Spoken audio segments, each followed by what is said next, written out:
times. Queer times. Queer times. Queer spin.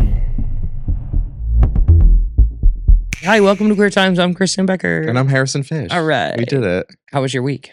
My week was pretty mellow. There's been no rainy days in Provincetown, which I know. is a bummer. You need one every Yeah, like the thing 2 about to 3 living in weeks. Provincetown is like you wake up and it's 80 degrees and sunny. You're like, well, I have to go to the pool. I have to go to the beach. I have to walk around town. I have to put on a cute little outfit. And some days you wake up and you look outside and it's overcast and a little rainy and you're like, yay, I can stay in sweatpants and do laundry and watch Netflix for a moment. And this is gonna blow your mind, but have you heard of curtains? Because sometimes I'll just pull mine. And I'll be like, you know what? And I'll crank the AC. And I'm like, oh, it's so terrible out there. I don't want to go anywhere. And then I smoke weed and play video games. See, I would still know it's nice out. You're becoming your own worst enemy. That's all I can say about that. Becoming? I met Sarah McBride last night. Do you know who Sarah McBride is? Of course. Yeah, she's a badass. Delaware? From the great state of Delaware. And let me tell you what.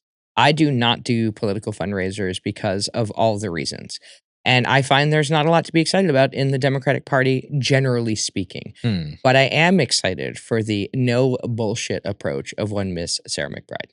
Yeah. And that she repeatedly goes on podcasts and repeatedly owns every argument against her and trans identities and general Democratic malaise. She seems to be the antidote to that. And I'm excited about it. And so it was nice. I also like, and I hope this isn't problematic, me saying this, I like that often there's a lot of noise around her with like Nancy Mace. And it's like a lot of Republican lawmakers who try to use her as clout chasers. A way to start a conversation. And when they do that, it's Sarah McBride only gets to talk about that. And I like that she very quickly like gives an answer and moves on. She's like, but what I'm trying to do is healthcare and all these other things. So she doesn't let the noise around her stop her from doing the good work that she's trying to do.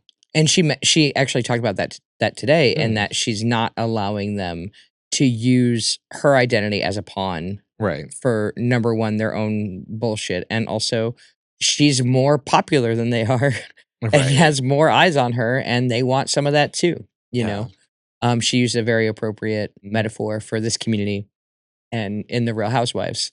She was like, they have a reality TV approach where you get airtime if you throw wine in someone's face. Yeah, totally. And that's kind of how they do everything. Yeah. And while we acknowledge that we can't necessarily, I personally acknowledge that we can't high road our way out of this. Some people are going to have to be in the trenches. I do think it is more about a longer feud than just spitting in their faces right now. So that was cool. And I'm cooler than you because I have a picture of Sarah McBride with an American flag behind me. So truly, get into your country. Reclaiming the flag. Reclaiming the flag. It's my thing. Speaking of people not necessarily adhering to the idea of like when they go low, we go high. Have you been privy to what Gavin Newsom has been doing lately? Big fan. Yeah. Big fan. The tweets? Yeah, the tweets are next level. Yeah, it's like it's again pointing out a hypocrisy within right-wing media. Say more. Well, if you haven't seen, Governor Newsom has been tweeting, but specifically in the style of Donald Trump.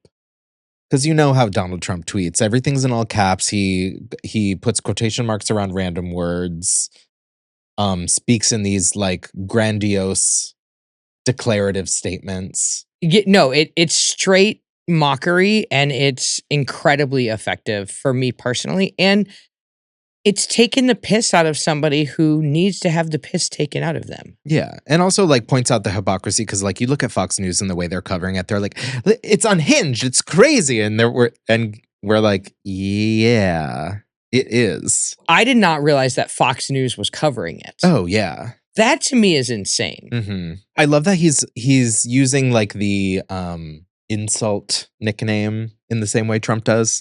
So he's calling him Taco Trump. Can I read this one? Yeah, of course. Okay. All right. From Governor Newsom's press office, all caps, obviously, Donald Taco Trump, as many called him, missed, and these are all quotation marks over there, missed the deadline, exclamation point, exclamation point, exclamation point. California will now draw new, more beautiful maps. They will be historic as they will end the Trump presidency. Dems take back the House, ! Big press conference this week with powerful Dems and Gavin Newsom, your favorite governor, that will be devastating for MAGA. Thank you for your attention to this matter, Gian. Yeah. No, it is straight satire, and I don't think it can only be this, but I like this approach coupled with his approach of, oh, you're going to redistrict? Me too. Yeah. This is the kind of fighting back and toe for toe that I think we need on the others, on the left, I guess, as we would call ourselves. Oh, let's talk about Lindsay Ladybug Graham. There's so many little things that are happening in the news this week. I think we're going to talk about like 5 or 6 things. Yeah, I like that. Let's talk about Lindsey Graham. Yeah, so there's been rumors forever that Lindsey Graham is a closeted homosexual. He has no children. He's never been married. And there have been rumors abound. Wait, Lindsey Graham doesn't have a wife? No.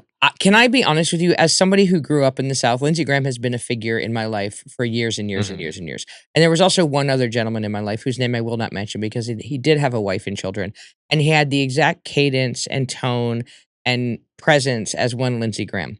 And I thought for sure that the only way Lindsey Graham was getting away with being that effeminate in the South as a legislator was because he had a beard wife. And you're telling me this guy has been single his whole life? A confirmed bachelor. And no one is saying that he's quoted as, he never found the time to meet the right girl. Wow. Breaking on my Blanche Devereaux. Is there some sort of like family history that would elevate him to a level that they would ignore this, right? Like, is his family rich enough that everyone ignored that he was sucking dick? I think everyone is ignoring entirely. Like, he's seems to be pretty squarely in the closet. And maybe that is don't flaunt it Southern approach that might be working in his favor. And also, he obviously has long-standing opposition to queer rights.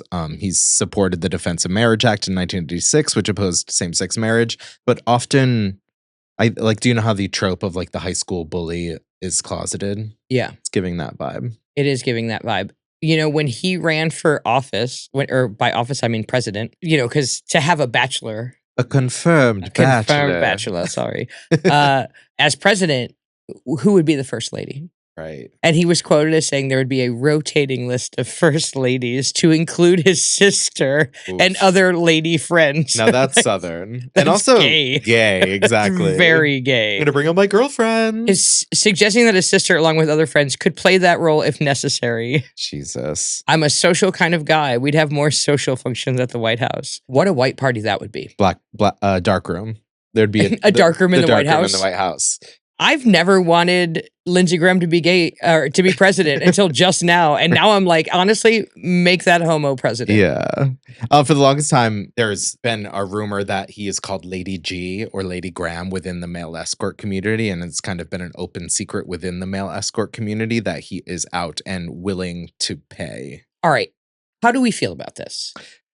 Because there's this thing where as queer people and knowing the self-oppression that happens and the compassion and empathy I have for people who are in the closet, even of their own making, I don't like it used as a weapon against people. I agree until you are using your energy and your position to advocate against gay people. While secretly being the VIP customer of 5 people, 5 male escorts in South Carolina. Yeah. But the thing is like, this has been brought up in the news a little as well. So basically, Grindr said that if they redistricted or passed laws, they were going to release Republican lawmakers who use the app. Oh, well, now we know why they didn't get redistricting through in Texas. But the thing it was actually Grindr doing the Lord's work. But also at the same time, I don't believe that. What? And you don't believe that Grindr would release it? No, I don't want to say I don't believe that there are Republican lawmakers on Grindr, but for the same reason I'm apprehensive of this. Like, oh, it's an open secret within the male escort community. Who are these male escorts? And who are these Republican lawmakers on Grindr? Who are they talking to that are keeping their secrets? If a Republican lawmaker reached out to me on Grindr I would tell fucking everyone I knew. I would send out a press release. How are their secrets being kept? I think it's not that they're being kept. I think it goes to the media and who controls the media, and something gets to a certain level, and the person who runs that media operation says, if we run this, we're going to lose this sponsor. The people who are controlling what actually gets elevated are the people who make the decisions. So people probably have said that. I think that a well-intended gay male escort with a large TikTok following should move to Texas. Right? Like, I feel like now that there are platforms where people don't have to go through the checks and balances of the old guard of media and sponsorship, etc., that those people could get that kind of information out. But this is new. Do we start like an underground, like secret agent / escort? Yeah, what do we call it? Sluts. I don't know. Sorry. Just sluts. Just sluts. But here's my question. Yeah. Would you bend Lindsey Graham over for the proof? No. And you call yourself an American? I would screenshot. You would just screenshot? See, I feel like the screenshot's great. I mean, I guess it would depend on what the screenshot was, right? It's going to be like, I can't wait to have your balls in my mouth. Like, that would be great. Right. But I do feel like we need to go a little bit further than that and just get the actual proof. If we can get Hulk Hogan fucking, we can definitely get Lindsey Graham fucking. They're also like... I said that like we can get Lindsey Graham fucking, like we're his pep squad. Right. Come on, Lindsey, you're going to get out there and you're going to fuck. Yeah, so the reason this is back in the news is this past week, Laura Loomer was testifying under oath for a defamation lawsuit that she put against HBO. And in her deposition, under oath, she testified that several of President Trump's staff have told her in confidence that Lindsey Graham is gay. It just feels like, yeah, she testified under oath that someone told her that, but there is no way to prove it. And I just feel like the whole thing is, of course he's gay. I just really believe that if they're finally dragging Lindsey Graham out of the closet, shit must be really bad for them. I think it is definitely Laura Loomer trying to get this defamation lawsuit into press more. I will say that I'm torn here, because while I don't like Laura Loomer, I kind of fuck Bill Maher, you know what I mean? And it is against Bill Maher. Right. I don't think I understand exactly what what her problem was. Why was she suing? I'm sure it's because they said something entirely factually correct and then she wanted more attention. During an episode of Real Time with Bill Maher joked that Laura Loomer was maybe in an arranged or romantic relationship with Donald Trump to influence the 2024 election, suggesting they might be having an affair. Loomer responded by filing a $150 million defamation lawsuit against Maher and HBO in Florida, arguing his remarks were false, malicious, and had severely damaged her reputation and career. I'm going to be on her side on this one. Yeah. I hate her. I don't know her, but I dislike her. Mm-hmm. But this idea that when a woman is gaining access, that they're only gaining access through use of their vagina is offensive to me. And it's a very misogynistic thing for someone to joke about. Yeah. It also puts the responsibility of Trump's predatory behavior on the pretty women around him, because you're assuming, oh, she must be fucking this guy who clearly likes, that part of it to me, I find offensive, and I'm actually kind of glad that she's suing him. But another thing that was back in the news this week, unfortunately, and a lot of people said this was coming, especially after what happened with Roe v. Wade in the Supreme Court this past year. Basically, Kim Davis, she was in charge of issuing marriage licenses. And in 2015, after gay marriage passed, she said that she refused to issue licenses to same-sex couples on religious grounds. Which is a blatant violation of separation of church and state. Yeah. If you are working for the civil government, if you are working for a town or a state or any part of the government, you are allowed to have your religious beliefs, and you are not allowed to let those religious beliefs interfere with your duties of the state, period. Or at least that's the America I grew up in. Yeah. It just is like, you shouldn't have this job if you are unwilling to do what the law requires you to do within that job. But there is a subsect of people who believe that they will further the wish of their Lord and Savior by putting themselves in these positions and forcing their religion onto the rest of the population. Right. And it is that mentality of people who force their religion onto the rest of the population that believe that we want to force homosexuality onto other people because that's how they go through the world. Right. And so they're convinced that if they would do it for their Lord, surely we would do it for our homosexual agenda. But this past month, she is seeking a review of a Sixth Circuit's March 2025 ruling that upheld the lower court's decision against her. Also, she is asking the court to overturn the landmark Obergefell v. Hodges decision that legalized same-sex marriage nationwide. I always Yeah. felt like this was coming. Yeah. I mean, they were very clear. Do you know people who, like gay people who are like, you're overreacting? I think because of the current political climate we've lived in for the past 20 years, not necessarily like the Trumpism of it all, but like gay marriage passing, I think if you have a certain level of privilege, you kind of don't know how to relate to being oppressed anymore. Okay. And because they have a certain level of wealth, a level of wealth that protects them, and they exist in a corporate world that they think is the world where they are respected, they don't realize how much oppression of queer and trans people still happens because they're so separate from it. Right. But the marriage part is new for us. Hmm. Like, it's not like this is something that these people, we have not had these rights are 12 years old, 13, right? 12. But I mean, here in Massachusetts, it was 2002, I think. Yeah. I'm I'm 40 and I graduated high school in 2005. Do you know what I mean? Yeah, I remember coming to Massachusetts when I was engaged in 2012 and feeling a noticeable difference with my extended family in Massachusetts who were already normalized to the idea of gay marriage. Or lesbian or whatever queer marriage, right? And so it was very refreshing to have that experience in the state of Massachusetts. I will tell you that, and this is kind of a controversial take, I've always believed that when you call it a marriage, it's religious. I actually agree with you in a way. I feel like marriage is religion. It's what happens in a church. It has nothing to do with my legal tax status. I believe that straight people who are married by a justice of the peace should be civil unions, and I believe that gay people should have that right too.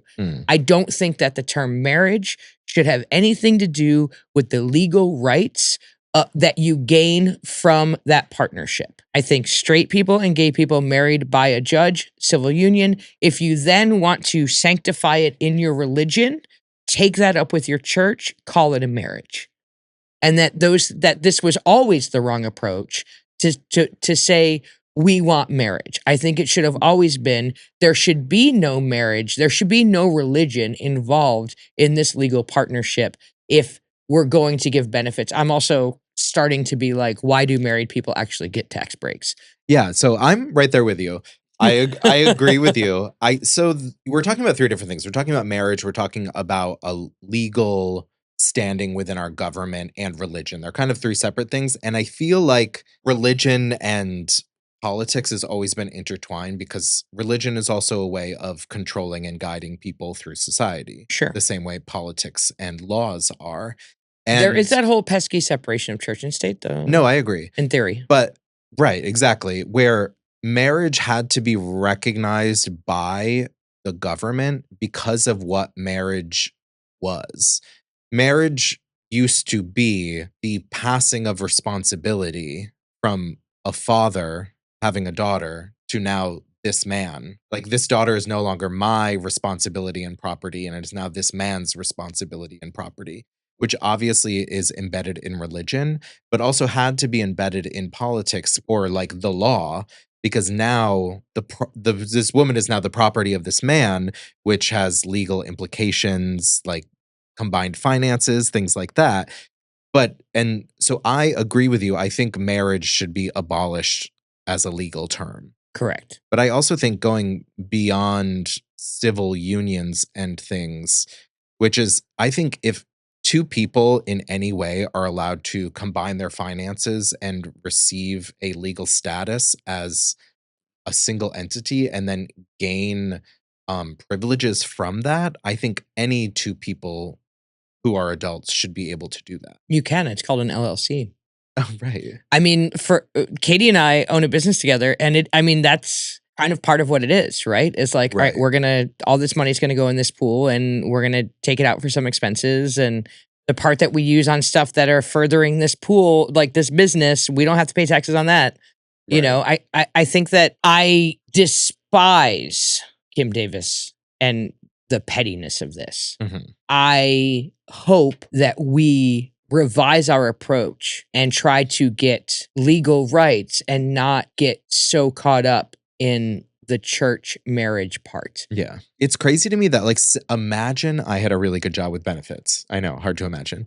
But I had full health insurance, and I've lived with one of my best friends for 10 years now. I couldn't include them in my health insurance benefits. Right. Say I had a sibling, my sister or my brother, who wasn't married, didn't have health insurance. I couldn't include them in my benefits. But if I were to grab a woman off the street, or man, at this point, yeah, I could go to the courthouse, marry them, and they could be on my health insurance. Yeah. Because we're fucking? Because that's the idea, is that we love each other? Is it what is it exactly based on? Because we love each other? I believe in a sex way? I believe it's based on the traditional idea of marriage, which means that you will come together, you will procreate, and make more workers for our economy. Did you see the thing that they're through about 60% of Project 2025, and it is literally the thing 8 that Trump months. had never heard of? I'm not convinced how much of this he's actually engaged with, and how much of it is just the people around him convinced him that they should be in power, and now they're going. I'm supposed to go to Texas in November, and I gotta be honest, I'm kind of meh. I'm excited to go south. I want to go see my friends. I want to go. It's a comedy festival that I go to all the time. It'll work. It's the 10th anniversary of the Altercation Comedy Festival, and which my friend is the producer. And just as an aside, he just released a book called Doing Time, and it's an oral history of stand-up comedians, and I'm in it. Awesome. Yeah, it's pretty cool. I'm in it with some pretty famous comedians. A big part of oral history, I hear. Stand-up comedy? You. But I am. Thank you very much for noticing. Thank you. Yes. History making oral over here. Exactly. History making oral. I have been processing this thing of, do I want to go somewhere? What if I accidentally get pregnant in Texas? Do you know what I mean? Like, True. What if I have a wild night out? Comedians. I got a couple eggs left. And like, what if I don't pass as a woman, even though I don't do anything to try to not? Right? I mean, I wear a hat, but like, I got tits. I wear a bra. Like, you just dress the way you like to dress, have your hair the way you like to have it. That's it. But it is enough that I will get questioned in a bathroom. And I'm just kind of, it's reaching a point, maybe I'm old or what, where I'm just like, do I even want to fucking deal with that? Yeah. Like, I know it can happen anywhere, but it's way more likely to happen when the gender binary is upheld on, concrete pillars in the state of Texas. Big hair, big tits. Yeah. I mean, you're in enemy territory, I think it'll be good for me to go back and just be like, oh, right, these are actually, a lot of these are my people. You know, these are people I grew up with. These are people I love. Yeah, I like sometimes forget like, oh, I would be so uncomfortable in that. But like, I grew up around rednecks in Connecticut. I know people have this idea of what Connecticut is, but where I grew up, it was rednecks. Rednecks are in every latitude and longitude. Yeah, exactly. Like they exist everywhere. Yeah. Speaking of enemy territory, I know this is like outrageously off topic, but have you watched any of Hunting Wives? Did I? Okay. So yeah, one of Katie's friends came down and we're like, we have to watch Hunting Wives. And the lesbian sex. And then the pegging. I've only watched the first episode. No spoilers. The pegging. I'm just going to put that there. Okay. I'm just going to say wait until you get to the pegging. And I will say that it did feel very liberal. Like, it's a trash show. Yeah. It's a trash show. But I just worry that it's like normalizing like crazy right wing. Oh, they're making crazy Republicans fun. Like sexy. Honestly, I feel like they could use a little more pegging in their life. I've always known Republican lesbians who are hot femmes. Yeah. Who fuck women on the side while their husbands are, you know what I mean? Like, they'll pretend to be prude so that they don't cause a stir at church. Right. Have I ever told you, and this is also off topic, but just as an aside of what a brilliant actress Carrie Coon is? You watch The Gilded Age. Oh, of course. Yeah. I didn't know that was her in The White Lotus. Oh, really? No. Like, I was really like, are you fucking, that's the same person? And all that she did was have blonde hair and act completely differently. Yeah, Carrie Coon is one of those actresses that sometimes it's I surprise myself because I will connect to someone in a way that I'm just like, wow, I just love this person, blah, blah, blah. And then like years later, they're like, they're a gay icon. I'm like, was that why? I had no idea she was a gay icon. Carrie Coon? Yeah, no idea. But because of White Lotus and Gilded Age, but I watched But Bertha Russell, god damn, that woman is hot. I know. But I watched The Leftovers. I don't think I watched that. It was a show about basically in a moment, like 30% of the human population just vanished. She plays one of the main characters, and I just loved her. And there was the main character's daughter. I also was like, I love this actress, Margaret Qualley, huge gay icon now. Like, so these like two, I watched the show and I was like, wow, I just love these two actresses. Oh my God. And now they're both gay icons. I would like to personally invite Carrie Coon to come to Provincetown. Yeah. I don't know if you know this, but we are full of gay people. Yeah. And I hear that you're an icon for my people. So I, as Kristen Becker Harrison Fish, as ambassadors of Provincetown, one Miss Carrie Coon, please come visit us. We'll take you out on the town. We'll show you a great time. You can ask Murray Bartlett. He'll vouch for us. Yeah. And also, if you love Carrie Coon and Margaret Qualley because they're fabulous gay icons at this point, you should watch The Leftovers, because in addition to those two gay icons that are in it, there's also, it stars Justin Theroux running in sweatpants. That's more for you than me, but I'll watch it for Carrie Coon. Yeah. Okay. So we talk a lot about Ellie the Elephant, who is just this like kind of phenom mascot. Live. Yeah. But the Valkyries, which is the new Bay Area team, just revealed their mascot. They made an Instagram post about a week and a half ago where they said they found this purple egg in front of the stadium, and then it like sat there and like created buzz. And then in the middle of, I think they were playing the Liberty. I can't remember who they're playing, but as part of the halftime show, it was the egg hatching and to reveal their brand new mascot, who's named Violet, and who is a raven, I believe. Yeah, a purple raven. Yeah, but of course, I think why wouldn't you? Right. But lavender. Yeah. Coded for the lesbians. Exactly. Yeah. I guess a raven is in like the Valkyrie sphere. Okay. Yeah. People were like, "Oh, it should be a Valkyrie," and I was like, "I'm not into a humanoid." No. Yeah. No, I think it has to be adjacent. Yeah, we already talked about how much I hate the sky guy. Ravens are considered guardians of good fortune, shape-shifting to trick and defeat any enemies of Valhalla. Perfect. So that's exactly what we need. Yeah. And I'm here for Violet. I think if we took the head off, I feel like Ellie's a person of color and Violet's a white lady. And that's based only on the dancing. That's based only on the dancing. Violet danced really well, though. I got to watch more. I got to watch more. Like it's one of those things where Ellie was created in a slow, organic process, and Violet was created in a think tank. So you think Ellie is organic and Violet is somebody went, look at what they did. Let's do that too. To a point. And I'm excited to see Violet's personality shine, but like Ellie has a personality. Ellie does have a personality. Well, we just met Violet. Yeah, no, exactly. Violet just hatched. The poor girl doesn't even know what her own personality is. All right, I take that. I'll take back my we'll see.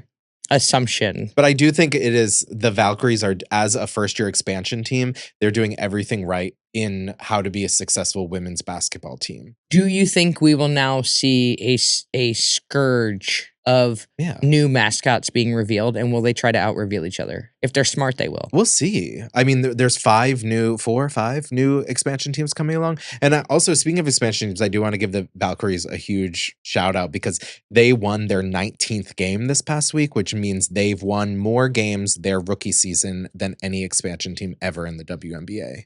Okay. Yeah. And there's still like, I think like 5 to 10 games left. It's looking like they might make the playoffs, which is wild. But the games are getting really fun. There were 6 games this weekend. I just finished watching one that it was all decided in the last minute. Just really incredible basketball being played and really exciting games. And basically there's like 6 or so teams fighting for the last 3 spots in playoffs right now. So games are getting really exciting. Can we bet on these? You can. Are we into the DraftKings and the FanDuel or whatever they are? I'm afraid it's one of those things that I'm like, I might like that too much.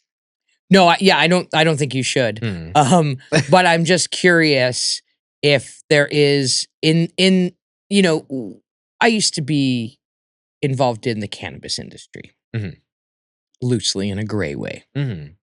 And whenever legalization was happening, there was a lot of talk about not necessarily investing in like a pot farm, but investing in like the machinery around that, like the cutting and like the technologies and the things that will.